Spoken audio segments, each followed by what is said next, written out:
yourself. We're live, and we're back to discuss question number 3 in John Maxwell's book, Relationships 101. And I'm a picking. Well, you hee-haw fans will know what I'm talking about. She set me up here. I'm Dave. I'm Terri. And we're going to talk about question number 3 tonight. But before we get into it, I want to tell you a little bit of background about what this is about. There are 8 lessons in this little book right here. There's a part of a series, the 101 series, Success 101. And we started out with Relationships 101, and he calls this real success, John does, and REAL. So Relationships 101, Equipping 101, Attitude 101, and Leadership 101. So we're going through the first part of the series, and we've talked about 2 powerful questions. And Terri, do you remember what those last week's question was about? What do I need to know about others? Yeah, and the week before that, we talked about why relationships are important to success. So, Terri, what's tonight's lesson about, and what's the driving thought behind it? How can I encourage others? And believing in people before they have proved themselves is the key to motivating people to reach their potential. Yeah, and so we're going to be talking a lot about faith, right? And we can't see someone's true potential, but we see the results. We have to have faith in the help to see that potential before it actually arrives, don't we? So we're going to talk about how to do that and what a benefit it is to the ones we're trying to help and also to ourselves. All right, so let's talk. Relationships has to have faith between each other, having faith in you and having faith in me for healthy relationships. Right. You know, and something we didn't talk about earlier before getting ready for this lesson is oftentimes it's hard to have faith in other people when we don't have faith in ourselves. So it causes us to struggle to encourage others because we focus on our faults and flaws. Oftentimes we do that to other people, not on purpose. It's just the way we think. So we have to begin to have faith in ourselves. But when we start to look for the potential in other people intentionally, we start to actually raise our own awareness of our own potential. And this chapter is great for this. Yeah, it is. To learn how to do this. So talk to us about what the key point of this entire lesson is again. How can I encourage others? Believing in people before they have proved themselves is key to motivating people to their potential. You know, and I talked a little bit earlier about, motivation really is an internal thing, isn't it? You have a motivation level, I have one. But someone can inspire you. Inspiration comes from without, doesn't it? Mm-hmm. To stir up that motivation within to help people reach their potential. So we need inspiration. So when we encourage other people's, we're that inspiration that they need. All right, so we're going to talk about 4 facts about having faith in others. And Terri, why don't you tell us what fact number 1 is? Most people don't have faith in themselves. Right.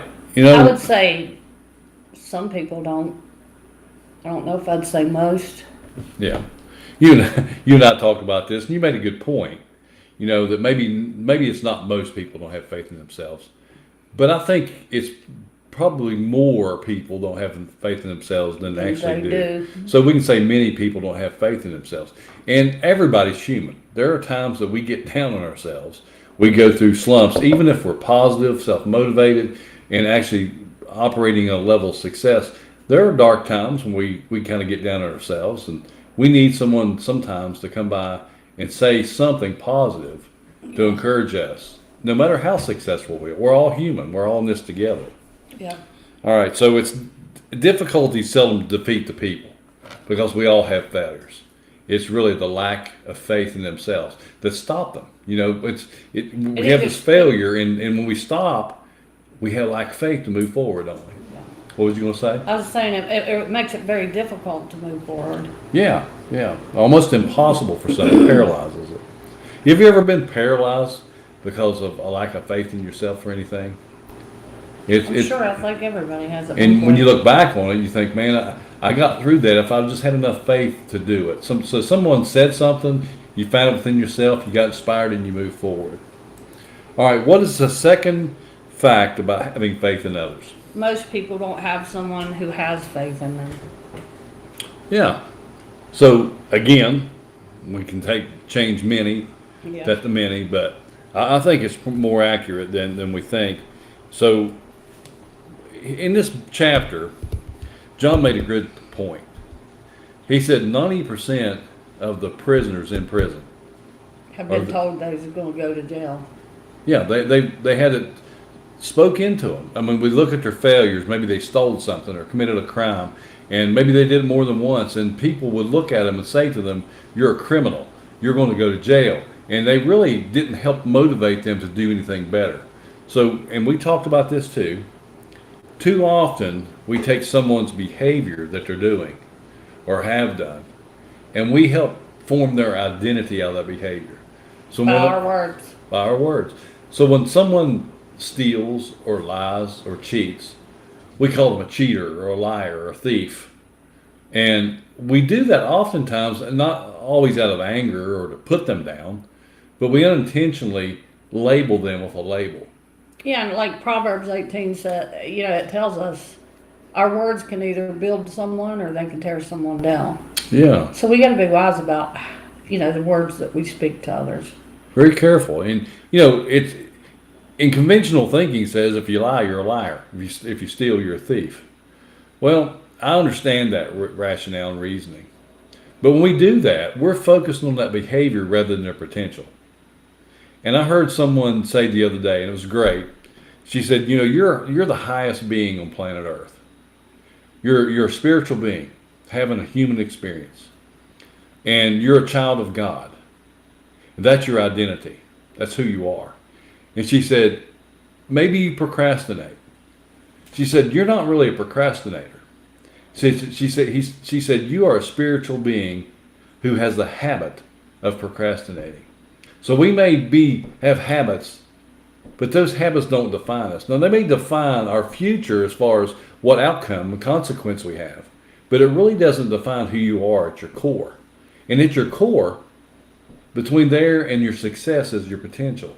And to help people reach that potential, we got to quit Help them to focusing. believe in the good that's in them. I'm not saying don't deal with the issue or the behavior. We have to deal with that. But we have to help that person see that that's not who they are. And who you are doesn't act that way. And so if they begin to believe in themselves and believe that they really are that, they can change that behavior much more easier. Yeah, it's like we used to tell the kids, you're better than that.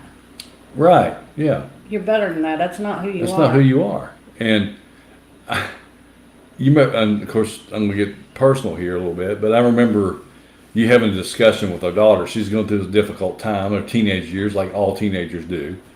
And she had been doing some things that she didn't like. She knew we didn't approve of. And you said something to her that actually changed the direction of her life. You remember that, what you told her? Was it the time I told her that she had to decide who she wanted to be? Right. And that I would love her whatever she chose, but she has to love herself. She has to love herself. And too often many people don't have the capacity in them at that moment to love themselves, much less have faith in themselves. So they have to see their value. And they can't see their value for focusing on that behavior and defining by that behavior. We define them by their potential to be, not what they've done or what they're doing. Does that make sense? Mm-hmm. Do we have anybody on Facebook comments or anything yet? I want to address those. So leave us a comment if you're viewing. I want to know that you're here. And if you got a question or a statement, please post it and we'll address it here on the show. And we'll hopefully get some value from you and add some value to you too. Because your comments matter, because your perspective matters to the rest of the viewers and to us, so we can share those and talk about it. All right, where are we at? Number 3? Most people can tell when someone else has faith in them. You can tell if it's genuine faith in you or if someone's just saying it. Yeah. We had a pretty lengthy discussion about this too. And oftentimes people come across as phony or fake because they're giving these compliments about something you haven't done yet, or they don't even know you yet. And I know that's better than focusing on something you've done in the past. Yeah, but you can always find truth Yeah. of the good in others. You just got to look. But if if you don't have truth and you don't know the person yet, Don't give a phony fake. yeah, because no, the energy of that is red. Right. Now, But people. you can smile. That's what you said. Yeah, you can smile at them and look for that thing that's positive.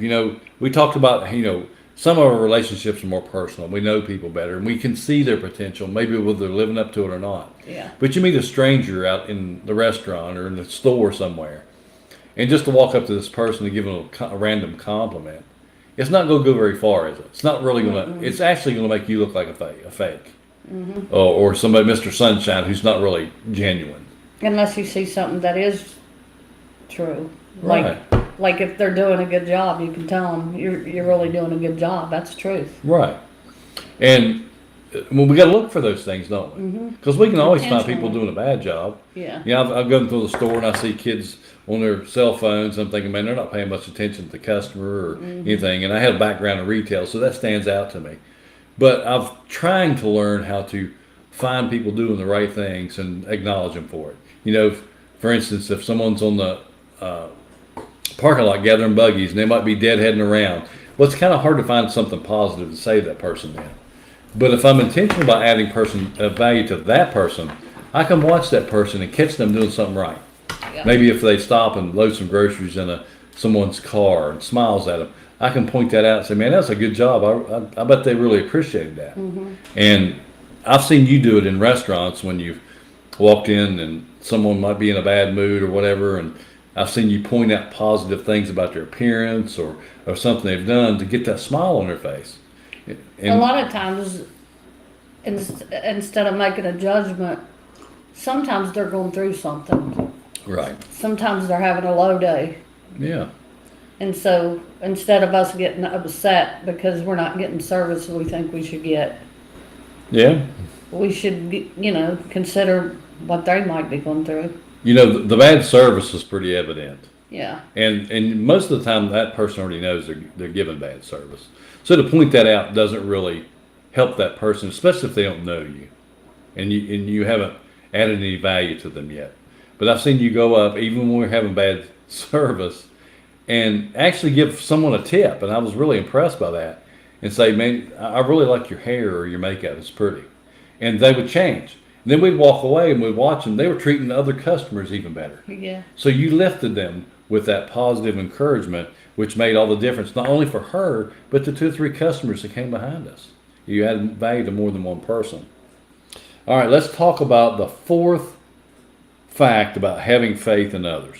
Most people will do anything to live up to your faith in them. I think it's true. I think it's mainly true of those that you're in a relationship with. Yeah. That you care about and they know you care about. Well, and I agree with you. For the most part, it is about the people that's already in our inner circle of relationships.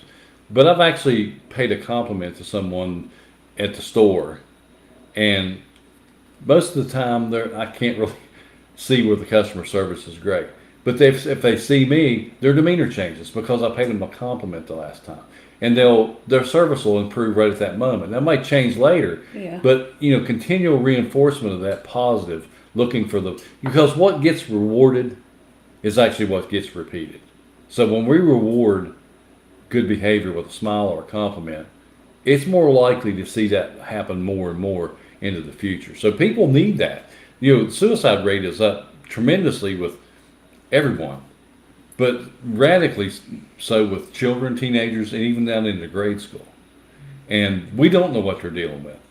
To us, it may seem minor or trivial, but to that child that's going through that, they need something to lift them up. So we need to spend time with them, give positive reinforcement, let them know that they do matter enough for you to notice something good about them. Yeah, the book also said, ask the question, faith in others, what does it do? And the answer was it creates an environment for success for them. Yeah. So environment's very important. If you're edifying, the environment is up, and if you're not, Yeah.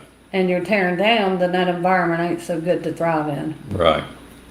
I'm going to share a little personal story about this. And My life changed over a couple of compliments that my boss gave me one day. I've been working for this company for several years and had several different managers come through, and no one had ever looked at me in the face and said, "You can do my job, maybe as good or even better than I can do it. Why are you not doing it?"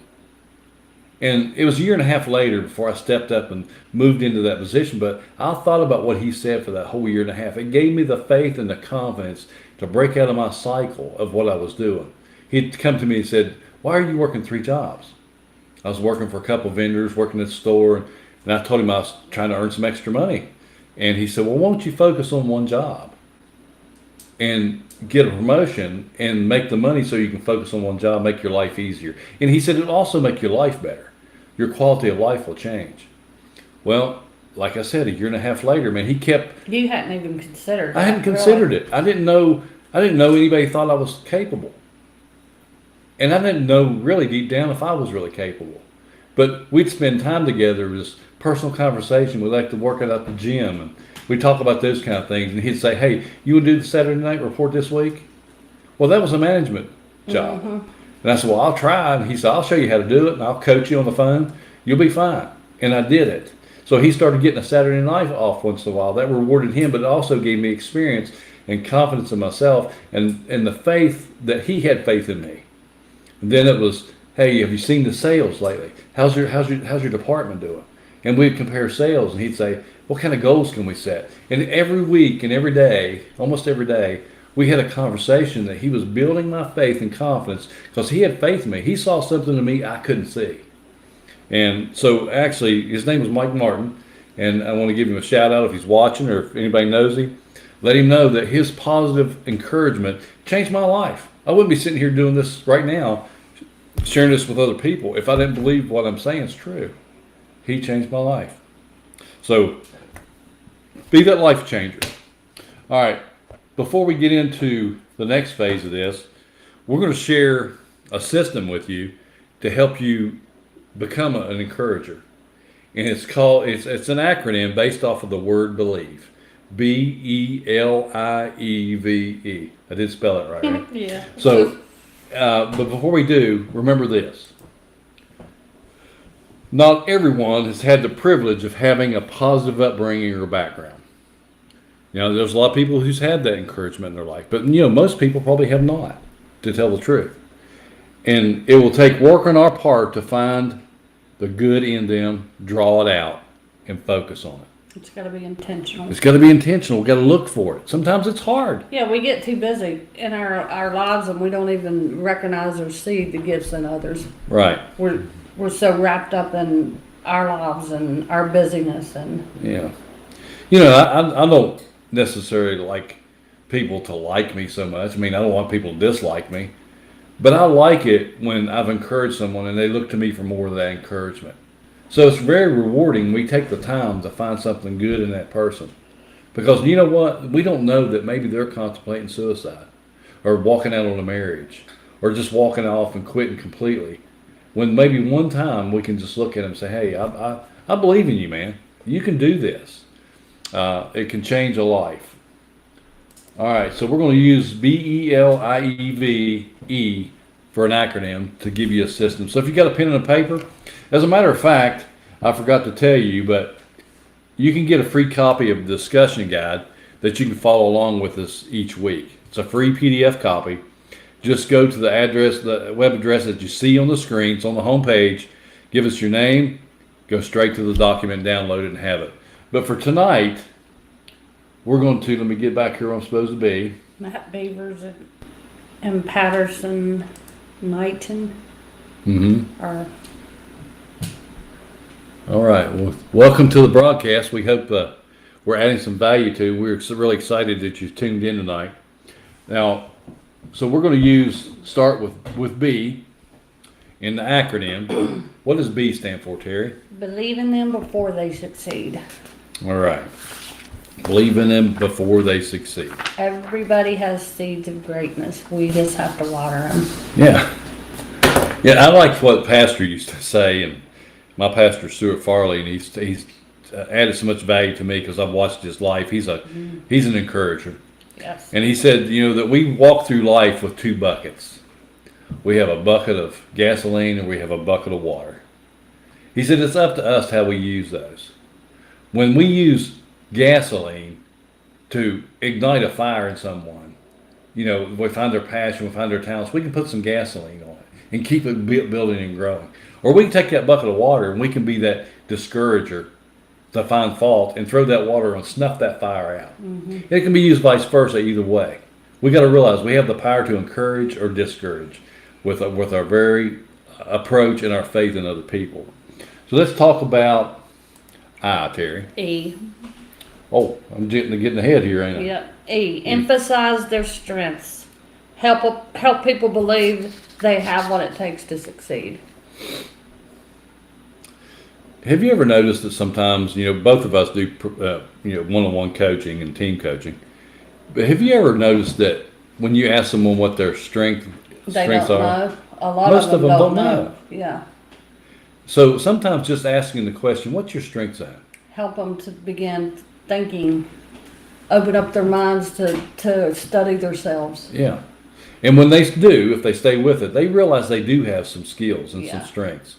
And they have some passions. And it gets them on this journey of self-development, growth, and discovery.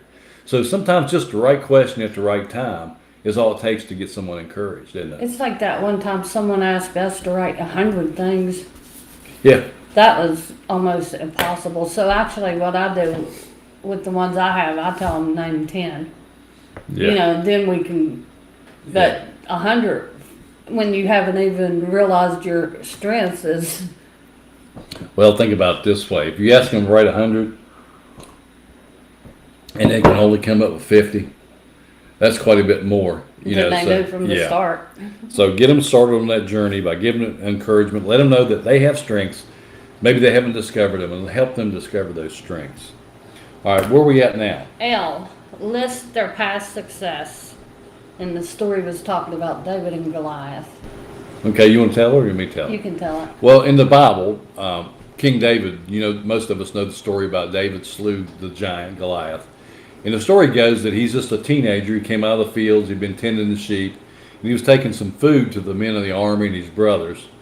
Well, when he got there, first thing he got was some discouragement from his brothers. They didn't like him hanging around the camp. They thought he was, just being nosy. And then when he found out that there was a reward for killing Goliath, he wanted to know how you could do it. And automatically they began to try to discourage this little teenager. You hear these men of war where they're all afraid to fight this giant, but here's this teenage Shepherd. spunky kid, cocky kid, who says he's going to kill the giant. So they start to put him down. Well, he makes his way to the king. And he tells him he wants to fight the giant. Well, the king begins to discourage him. He's looking at the facts. Here you are, a 17-year-old kid with no armor. You've never had any battles. And you'll go up against this giant who's had years of war training. You could get killed, kid. And so David convinces him because he had faith in himself. Yeah. He said, well, I'll tend sheep. He said, but when the wolf or the bear or the lion come, I killed him. I killed him with bare hands. I can take that giant out. So he had faith in himself that he could do it. Well, I don't think they still had faith in him. So Saul says, I'm going to give you my armor. So he goes to put the armor on David. It doesn't fit. It's not comfortable. He said, I can't use this. I'm going to do it my way. So he goes down, and we know the rest of the story. He kills the giant with the sling and becomes the hero. And the sling. So, but how do you think David actually got that kind of faith and confidence in himself? Well, his past successes, he had faith in himself. He spent that time with God alone. Yeah.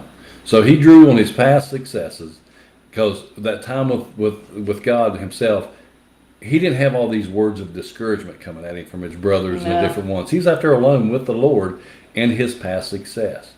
A lot of people don't have that, though. They've had years of discouraging words saying you can't do it. So it's up to us to become an encourager, isn't it? Yeah. All right. Where we at? I have no idea. All right. You said emphasize your strengths. Or no, did you say less? List their past success. Yeah. Okay, right, we're on I. Let's go back for a minute just to catch up with everybody because I might have confused everybody. B is for believe in them before they succeed. E was for emphasize their strengths. L is for list their past successes. I is for, Instill confidence when they fail. that's where we're at. That's isn't where it? we're at. Okay. Well, talk to me a little bit about what that means to you.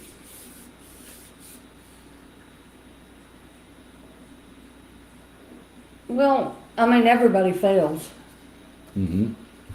So when we share our failures, and yet they can see some of our strengths, and that we have succeeded in areas, that it encourages them, they can too, that it's human to fail and they can learn from their failures. And Right. You know, it's human nature to want to talk about our success. Sometimes our ego gets away, and that's all we do. But and there's an old saying: people will like you and will admire you for your success, but they'll love you for your failures. Because guess what? We all got something in common. We've failed.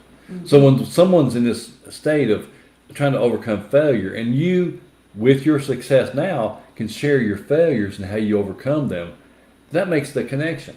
They can relate to that. Now they have hope and inspiration. If he did it or she did it, I can do it too. yeah, and a lot of the inspirational speakers will bring up people that are famous who had and tell of all their failures before they got Right.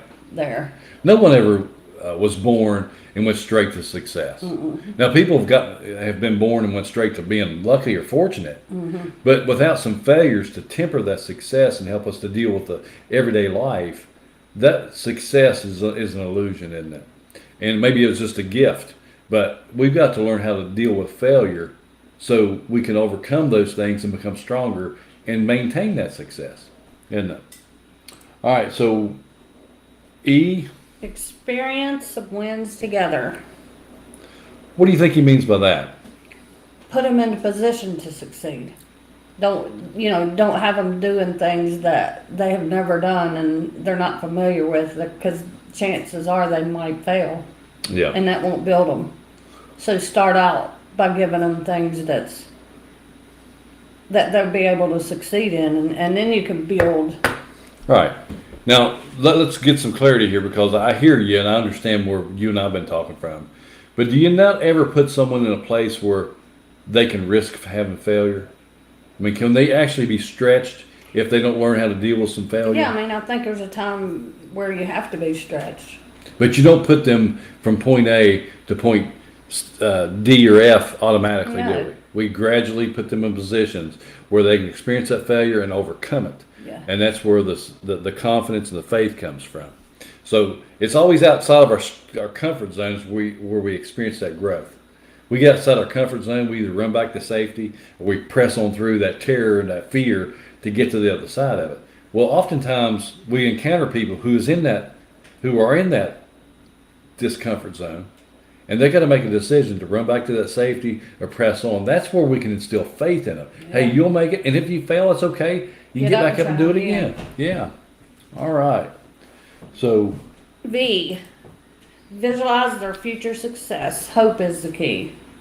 Give them hope. right. Let them see it. Yeah. Let them dream it and imagine it. And sometimes they need help with that, don't they? Yeah. They have to. Sometimes we can take their strength and where it's at and let them know that if they continue to discipline themselves and improve that strength, they can make a difference down the road, can't they? They can change their own lives and the lives of those around them. Mm-hmm. The same thing that I was talking about with Mike when he told me, he envisioned a better future. He said, wouldn't it be nicer to go home in the evening and not have to come back down here and work those other two jobs? He said that would help. He said your income will go up, your confidence will go up. He painted a picture for me Yeah. that I couldn't see. And it came to pass because I believed in him. And more importantly is I believed in myself because of what he did for me. All right. I'm forever grateful for what he did. E is to expect a new level of living. Yeah. I need to put my glasses on. Well, that's what we just talked about, wasn't it? Expand their horizons. Expand their horizons. Help them see that picture that maybe they can't see yet. Give them hope and inspiration they can push to it. I've heard it said, and I believe it, that we cannot outperform our self-image or our self-esteem for very long. Our self-esteem holds us in place. Mm-hmm. And when we don't believe in ourselves, we don't believe that we can get that better job or get that degree or whatever, we stay in that level right there, and we can't expand our horizons because we can't see it. We can't see the hope in that. So we got to find something genuine to build upon on their strengths and help them see how they can use it, change their life, expand their horizons. All right. Let's see where we're at now. Let's talk about the main point of this lesson. Let's go back and review believe again. Terry, tell us what the letters stand for. B. Believe in them before they succeed. Okay. So that means look at their potential, not their problems. Yep. Okay. E. Emphasize their strengths. L. List their past successes. Okay. I. Instill confidence when they fail. E. Experience some wins together. V. Visualize their future success. And finally, wrap it up with E. Expect a new level of living. All right. So believe. Write that down. Put it in front of you. A good thing to do maybe is just make it a little bookmark. Put it in your books that you're reading, or put somewhere where you'll see it. And be intentional about believing in someone before they succeed, and help lift that life up to a higher level. Because you not only help one life, you help the lives of every person that person affects. If you help a mother or a father, you help the entire family. You may help the neighbors. You may help people in their church or at work. Who knows how far that can expand? And there's no one that you can look at that don't have potential. Right. We can't look at people as if they have no potential, because everyone has it. Some potential of some kind. It takes effort to look for it. It doesn't take much effort to see the problem, but it does take faith and effort to see the potential, doesn't it? All right, so let's talk about the main point tonight. Terry, tell us what the first part of this main point is. People will work hard to live up to our expectations of them. Right, and we alluded to this too, this next part of this point. People can smell a phony from a mile away. So really look for the good and cast a vision of how it can be used to help everyone. So be genuine. Be kind. If you can't say anything good and encouraging, be kind. But look for something while you're there that you can build on the next time you encounter this person. It'll make all the difference in the world. And we're going to leave you with a weekly challenge. So who will you intentionally encourage this week? Think of a person, whether it's in your family, it's at school, at work, maybe your neighbor. Can you intentionally go out? Or each other, right? Yeah, I'm picking and she's a grinning. Remember, if you Hee-Haw fans, she set me up today, so I don't know if I want to encourage her or not. But I love her anyway. So who will you intentionally encourage this week? Write their name down, get a plan, and like Nike says, just do it, okay? Make a difference. It's going to make a difference in your life too, I promise you. You're going to feel good about yourself for doing it. All right, now next week, we're going to go into week 4 with question 4, and it's a very good lesson. It's titled, How Can I Connect with People? And you got some good stuff to share with that, Terry. Remember the form? We'll go into that a little more detail than we did the first time and share that with everyone. But in the meantime, go to my website, download the free PDF guide so you can stay with us throughout this. And if you didn't catch week 1 through 3, I didn't get it recorded. I'm trying some new software. Just let me know, and I'll send you the facilitator guide for the first 3 weeks, so you'll have the fill-ins for that. Because I know some people don't like to start in the middle of something and not complete it. I'm one of those people. I'm going to do the whole thing. Mm-hmm. But either way, just reach out to me, and we'll help you do that. Because if I can add value to you, if I can encourage you and inspire you to inspire other people, then who knows how we can change the community and the world around us, right? All right. So you guys have a great night. We're going to tune out, and it's been great to be with you. Bye-bye.